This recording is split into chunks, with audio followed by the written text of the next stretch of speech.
সমস্ত সাধনার মূলেই হলো আমার মধ্যে যে শয়তানটা খান্নাস রূপে আছে এটাকে তাড়িয়ে দেওয়া। আমি কে তাড়ানো না, আমি দোষ না, আমার মধ্যে যে আমি তো খান্নাসটা আছে এটাকে তাড়িয়ে দিতে হয়। এটাই সাধনা, এটাই মোরাকাবা, এটাই মুশাহেদা, এর দ্বারাই ধ্যানস্থ হতে হবে। এই সাধনাটুক শিখেন। একদিন আমাকে এক ভক্তর সঙ্গে এক বন্ধু আসলেন, বললেন হুজুর, আমাকে বলো হুজুর মোরাকাবা করলে দুনিয়ার কি কি পাইব? আমি বললাম তোমার বাড়ি কয়টা আছে? কয় আমি তো আমেরিকায় থাকি, ঢাকায় একটা অ্যাপার্টমেন্ট কিনছি আর বাপ দাদার একটা বাড়ি। আমি তুমি মোরাকাবা কইরো না। কয় কেন? আমি দোনোটা হারাইবার চান্স আছে, কারণ মোরাকাবায় পাওয়া যায় না, হারাইতে হয়। মহানবী সব হারাইয়া তারপরে নবী হয়েছে।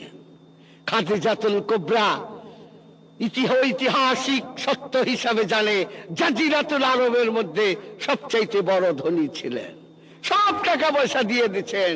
আবু বকরের সমস্ত ধন সম্পদ মহানবীর পায়ে লুটিয়ে দিয়েছেন, উমর তার অর্ধেক দিয়ে দিয়েছেন, উসমান চালানি দিয়েছেন, তালহা জুবায়ের মেগদাদ সবাই দিয়ে দিয়েছেন।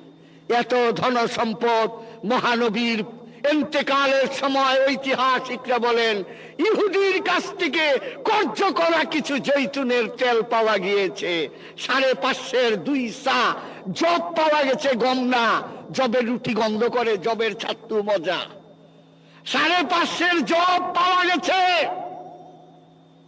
আর একটা খেতা, তেরা বেকা একটা লাঠি, একটা পাগড়ি, এই সামান্য কিছু পাওয়া গেছে। ওগো মহানবী, এত বড় তুমি বৈষয়িক ভাবেও আরবের সবচেয়ে বড় ধনী হইয়া তুমি কেন ইহুদির কাছ থেকে কর্য করা তেল তোমার ঘরে পাওয়া যায়? এই সুন্নতটা পালন করুন না, যে নবীর এই সুন্নতটা পালন করব। নবী পর্দা নিবার সময়, ইন্তেকাল করার সময় সবচেয়ে বড় ধনী হইয়া তার ঘরে 550 জব পাওয়া গেছে, আমার ঘরে 550 চাল পাওয়া যাইব, আর একটু সরষের তেল পাওয়া যাইব আমার দেশ অনুযায়ী। এই সুন্নতটা পালন করুন না।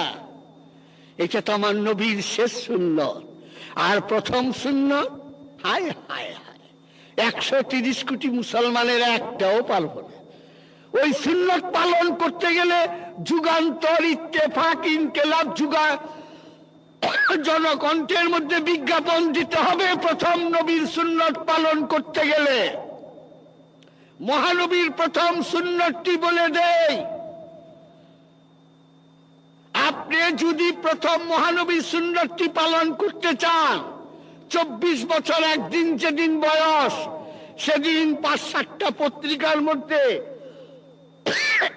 আপনি 4 কলম ইঞ্চি বিজ্ঞাপন দিবেন, আপনার ছবি দিয়া বলবেন যে আমার 24 বছর এক দিন হয়েছে, এখন আমি 25 বছরে পড়েছি, আমি মহানবীর সুন্নত পালন করার জন্য পাগল হয়ে আছি, সুতরাং আমি একটা পাত্রী চাই, সেই পাত্রীর এই গুণ থাকলে আমি মহানবীর সুন্নত পালন করা হবে। পাত্রীর গুণাবলী নিম্নে দেওয়া হইল, পাত্রীর বয়স 40 বছর হইতে হবে, খাদিজাতুল কুবরা।